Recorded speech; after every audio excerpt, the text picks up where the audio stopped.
Our speaker of the day, Peter Crane, just another seeker. And certainly, I, for one, have always been glad that he is here, a member of our congregation. Peter. Hey, up there. Good morning. Thought about doing this for a while, and not really a person that likes being the center of attention, so a couple times after service I thought when everybody was leaving, I thought, I got up here and see what it felt like.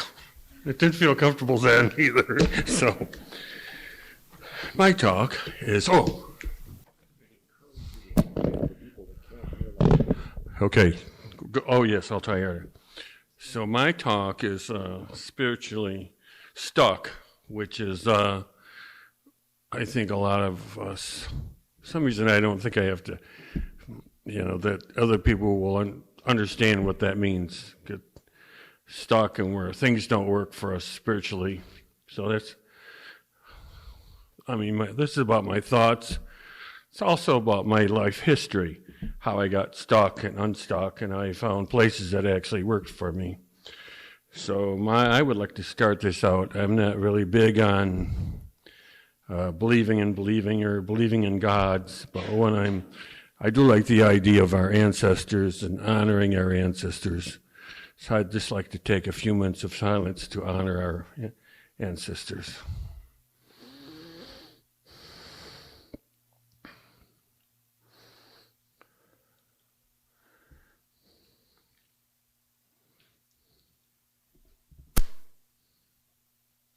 Thank you. So whether there's gods or not, I'm assuming that we all have ancestors. Probably a good deal of them are pagan, by the way. In the pagan tradition, there's if you were at pagan gatherings, then there's speakers and teachers, and if they're boring, you look like you're falling asleep. And there's a pagan tradition, it's called twinkling. So if the person talking is saying something that, somewhere in it moves, I encourage you to twinkle. And don't encourage me too much. Where's the clock? Give me 20 minutes or something so I don't bore everybody. There's a woman, I got notes, and I already went away with my notes, so there you go. There's a woman, can't remember her name, she's an Episcopalian speaker, and much as she didn't believe in sin too much, nor do I, that she said if there was such a thing as sin, it would be boring people. So I hope I don't do that, and I would hope that it would find something to twinkle about. So, I got a note to myself, don't take myself too seriously while I'm here, which reminds me of my story. When I probably was about 30 when I decided I was found life pretty boring and flat. The church I was introduced to was Unity Church, and they rotate ministers every couple of years, and then the new minister comes in to talk, and then another minister each week until they find out one they like. And I was serious about my question. They give the service, and then it's over, and you have coffee, and then you talk. And my question to the person who was visiting Unity, what do you think that God has a sense of humor? And a lot of them would get very serious, and one of them said, he seems to have a sense of humor, he seems to have you. So that's a reminder to myself not to take a thing too seriously. So the tradition that was around my family, which didn't have much to do with me, I was pretty young, and this talk has to do with being stuck, that, I was around it, and I didn't know if I was, okay, hello, this is working part-time, that,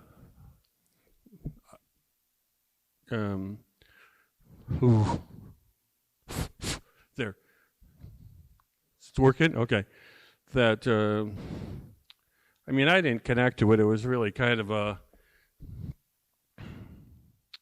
it was there, but I never connected, and I doubt whether my family did much to it. But there really wasn't much of a choice in the 40s and 50s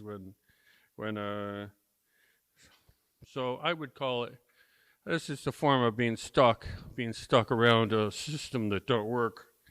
And then, when I finally figured that out somewhere in my life, maybe when I got 30-ish and realized that this system wasn't working.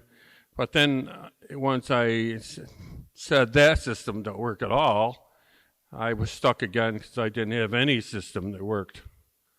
There was no system that worked. For me, I looked at different religions and ideas, and there was but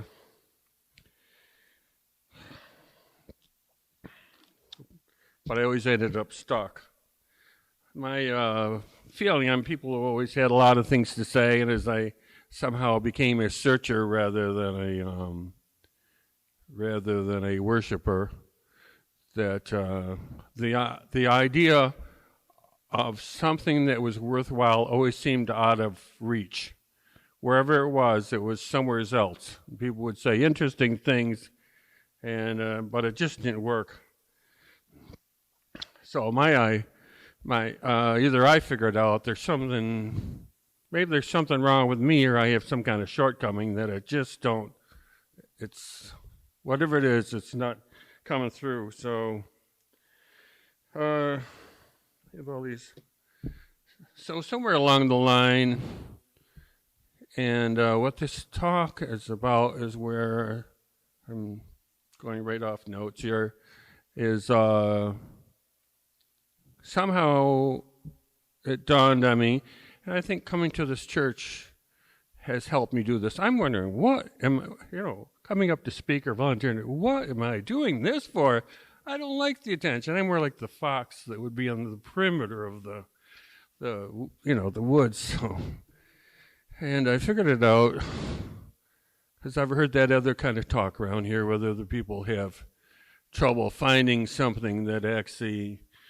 I met somebody once, and they said they were looking for a seat of the pants God, not some up there, way over there, down there, but a seat of the pants where you can feel something, not of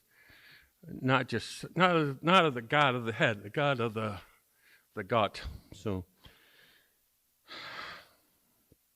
whatever, I kept getting stuck, and then somewhere. This happened to me gradually, and I noticed of course, I also grew up around the Onondagas, which are part of the Iroquois, pronounced the real word, native word is Haudenosaunee, and different group. And then I came to understand this. It came in slowly, and all of a sudden I seen what it was, started to see that there was like two different systems. And I wish somebody had known this and had told me this, and would have saved me a lot of time, that there's the worship tradition and there's the what do I call it? The wisdom tradition. Of course, being around the native people, it was there. It wasn't like there could be a God or there could not be a God, but the issue isn't worship God. And my question, that I've thought about, would God really want to be worshipped? Come on. I think God would be more like, my kind of God would be more like Snoopy. Hi, Peter, did you get any pumpkin pie for, not... Hello, Peter. What's your sex life worth? You're an abortion, or are you gay, or all this other stuff. Hi, Peter. Or the other one I think would make a nice God is that guy on the Hillbillies. Beverly Hillbillies, Jed Clampett, you know. He's just simple, and he was your friend, and there was some kind of warmth that came out of him. That's my kind of God, not the one that jumps right in and starts with something that's uncomfortable. I mean, my watching what was happening in the world, I wouldn't always talk a lot. I was more of a listener and watcher, and that finding God always had a lot to do with intimidation.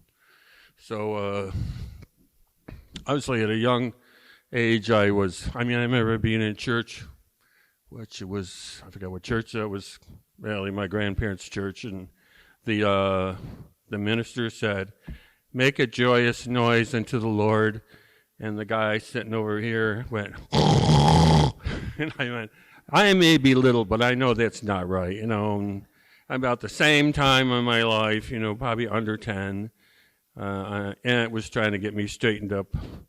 But I'm also raised by a woman. My mother was a natural mystic. She knew more by mistake than the relatives and the ministers and all the important big names and everything. She knew more by mistake than that. But she wasn't there, so Aunt was trying to get me saved and stuff, and she went on quite a ways, and it wasn't working. She got disgusted that I wasn't responding well at 8 years old, and she said, "You know, Peter, I just don't think that you're ever going to be a good Christian." And I responded, "Well, could I be a bad one?" It didn't work for a while. In her hair, she pointed out, "It just shows how much trouble you're in. You're in a lot of trouble, Peter." Well, what she didn't see is that I was a searcher. You know, whatever, you know, if you have something to say, it should somehow relate to that seat of the pants God. So that's where I end up. And so there's like this, the worship God, the worship tradition always seems to me it's like a study of history. And I don't find much joy in it. I don't find much seat of the pants God feeling in there. It's, you know, it just doesn't work. Where the worship tradition, even with people that believe in God, that it seems to go somewhere and it feels good. I mean, how is that for an idea?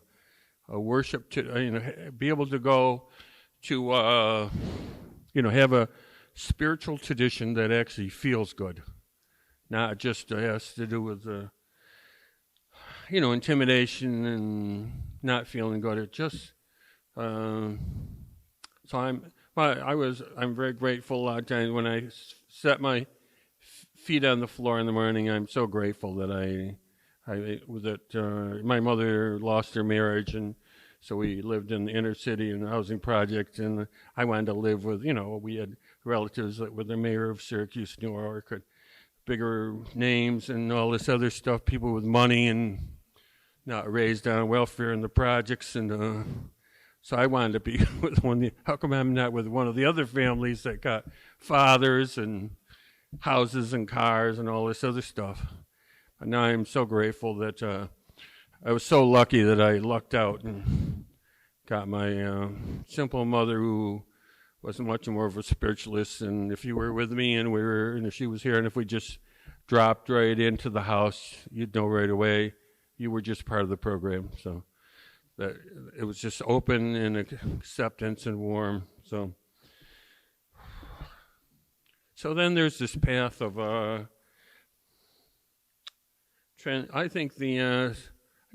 know that the worship tradition has to do with transcendence and movement, and it's not what God's going to do or some boring talk. It's going to be it has to do with me becoming enlightened and me changing and transcending. So I like to go, and the big word for me is path. So, the temptation is to say, hey, I'm this, and I'm saved, or I'm an Episcopalian, or whatever it is, and then I'm all set. That's the real temptation one would want to do, and gets done a lot. And the nice thing about that, even though it's stuck, there's no transcendence in it. There's no movement. And it's just, like the study of history again, where people who enter and find the wisdom tradition, it seems available to them to find. Nobody's twinkled, so am I boring y'all? So got a couple twinkles. So, and I think that's the issue. And I'm like I know God's mind. If God had a mind, I'm going to make that up right here. No, God had a mind. It wouldn't be for you. I just imagine, God, I'm here to worship you. And he went, oh, for God's sake, get a life. If God had a mind, we'll make this up. And which I do this all the time in church anyways. God's mind would say, I want you to, you're not 3 years old, so quit sniveling and kicking and see if you can grow up and be part of the world. Something that, I don't quite have the mind of my mother or the spirit of people would come and visit my mother all the time and just sit there, and my mother would listen to them, and she wasn't religious, and she didn't have the answer. She didn't always talk to them, and she would just listen, but she really listened. She just didn't listen so you could shut up and then she could say something.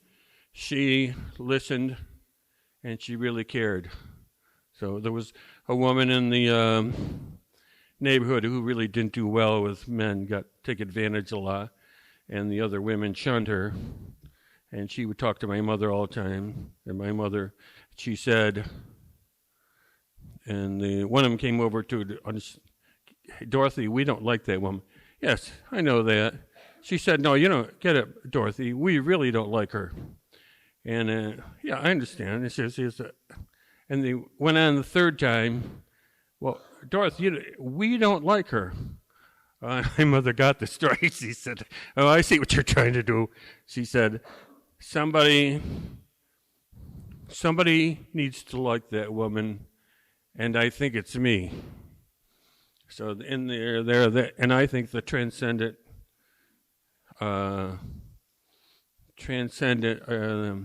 worship tradition has much more to do with this kind of heart work than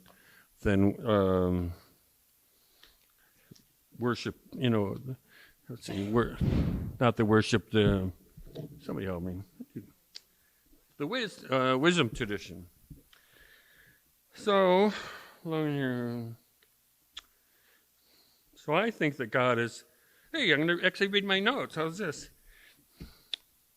Does one really need God to be complete? I've been I always found that one interesting. Can you be a complete spiritual being without God? These are just questions. Is God just a jumping off point? Is God, when you don't want to think, you don't want to transcend, and you want to just be lazy and let the minister, go to churches, and here's all the minister, he's worked really hard to say all these things, and the people are all laying down, writing down things like that. He's having trouble staying awake. Work, it's like, let's see. I might have a friend I would call him a Catholic mystic. He's kind of a strange guy. And so when weird things happen to me, spiritual things, or I see things or do things that aren't normally, everybody don't get to experience, I could tell him anyway, so what? But his question was, our experience as human beings here, and that we want to be, transcend spiritually, we want to be whole spiritually, and we want to have, whatever it was somewhere else, we would like to. And so the question he would always pose, and I would say, do you really have to earn it?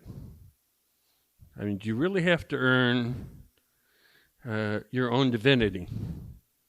And can you say to yourself, I own my own divinity, and I have the right to my own divinity, and I don't need anybody else. I was in a conversation with some people. Being a searcher, I always meet different people, and not being a big God person, I said, well, I've had to learn how to forgive myself. And you can just see the head shake, and you do not have the right to do that. My answer is, read my lips.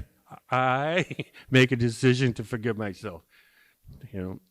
Watch my lips. I make a decision to forgive myself. And so when things come back, or history, or mistakes, I have the right to my own divinity. And I don't know that I think, and I don't really, I got one twinkle out of that one. And, and I don't really appreciate people who, I didn't really quite realize, that my wandering arounds keep eye on the time. I don't want these people going to sleep in. Please, and the clock, it's working. Holy cow, the time's fine. That a person that didn't quite appreciate my spiritual views one day that I didn't really have a conversation with, he was at a coffee place in Eastwood, and wanted to get me straightened up one day, and I was out riding, took the bike in the city, and got off, went to go into the place, and he came over to get me straightened up, and to tell me, that my spiritual paths and ideas were really goofy, and I didn't have to look for it at all, and I was rather pleased to hear it. My answer to him was, the boogeyman don't live here no more. So, and I didn't, sometimes I'm witty so I can say things to win and you hurt, and I win at your expense. But it didn't feel like that. I didn't want to stab him or jab him. Just quiet the truth is. So whatever I've been doing, I have my own divinity, and I have the right to it. So in the end, this whole, wait, and this is the time I'm supposed to whip out my sign, da-da-da-da. And yay, everybody likes that. That is what's supposed to happen when we're not letting somebody else goof us around and make us feel guilty. Where it's the natural path, and that's what I'm talking about here, is our path, and transcendent is to transcend into, not when we're 17 or 26, but when the path is to grow and not let anybody tell me it's not right. There's a natural path of enlightenment. So I think the Taoists call it naturalness. That's a word they use, the Taoists.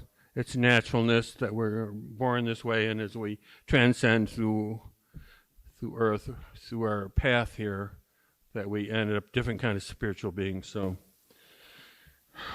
transcendence is a path, not grounded in history. Being a seeker is a path. That's the path. It's not I'm of this or I'm of that. It's the people that got stuck. Time? Okay, move it along, Peter. In history, you haven't fallen asleep. So, definition of sanity in the dictionary, I looked it up because I didn't always talk to people. I wanted the definition of sanity is being whole. And at times in my life, I haven't felt that.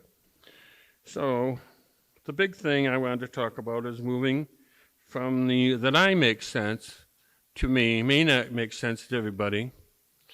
Actually, I'm kind of curious at the end of this, I'll save a little space and people. I'm interested in if this whole thing made sense to other people, this whole path or this talk. And if not, it's okay. But to move on from the, if you want to bring a God with you to assist you, but I don't think that's the reason. God's not the reason. I've had people point out that they think I'm pretty egotistical, forgive myself, and that God is not the whole reason. I think God would be more interested in, my other God I like is a goddess, and it's Demeter. She's a Greek god. She'd be more interested in, are you guys, Peter, could you bring the kids in here and we'll try to feed you and feed the kids and make it a nice afternoon. Unless you men have to go somewhere and kill each other over the other side, they'll bring the kids in.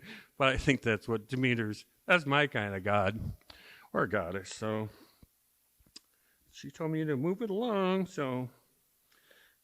and quit looking in so many directions.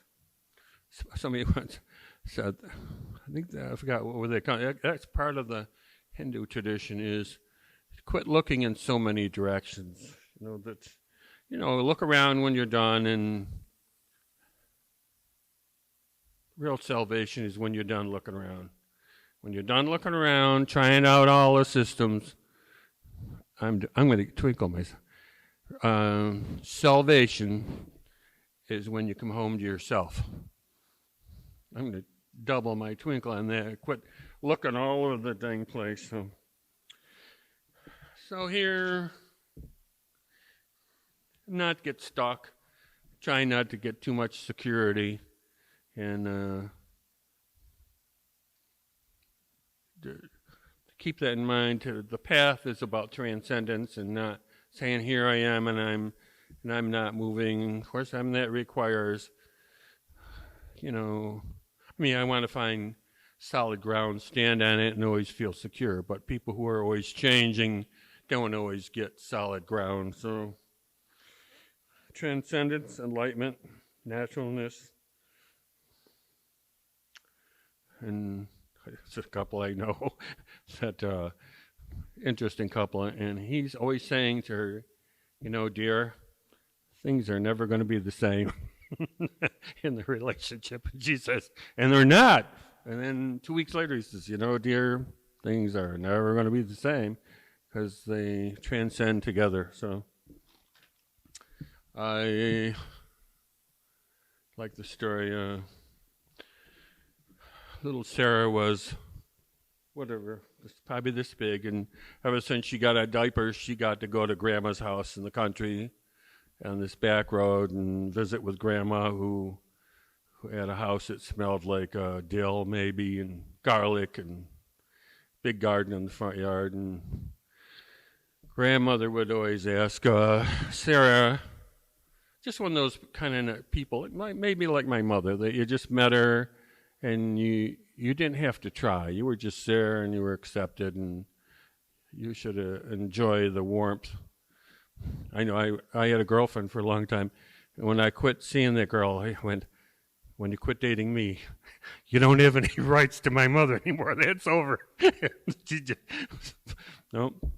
So Sarah, and so Grandmother would ask Sarah to walk down the path. It was like flowers one side, and a lot of flowers and some vegetables, and Grandmother would ask her to go down and get the mail, and she would say, bring the basket, and Sarah could never get it. And she questioned her many times. She questioned Grandmother, why do I need that basket for 2 little letters or something? Got this big basket, 2 letters. I walk down there and come back with the letters, and then she stayed there, for several weeks every summer, growing up with Grandmother, and one day on the way back she had 2 letters and a flower, and another day she had the little yellow and black ones, whatever that is, different flowers. She'd come in with 1 or 2 flowers, and one day she came back with the mail, and this whole bucket was just full of flowers, some of the vegetables from the other side of the garden, and she just came in, and she'd been missing for an hour and a half. And Grandmother asked her, she said, Sarah, what happened? She said, what happened? You've been gone for a long time. And Sarah said, well, I stopped and looked at the flowers, and I don't know what happened, and here I am. And Grandmother said, from now on, you won't need to carry the basket. I always love that story, that Grandmother knew, that basket was a form of transcendence. Yeah. Now you won't need to carry the basket so much. So that's my story. And I hope I transcend and have the courage to keep moving on. I like what Chief Seattle said, one of cooler Americans, is he said, the truth does not need many words. And I hoped I didn't, hoped I stayed somewhere close to that tradition and honored that tradition. The truth does not need many words. So I close the book. That's all I have to say.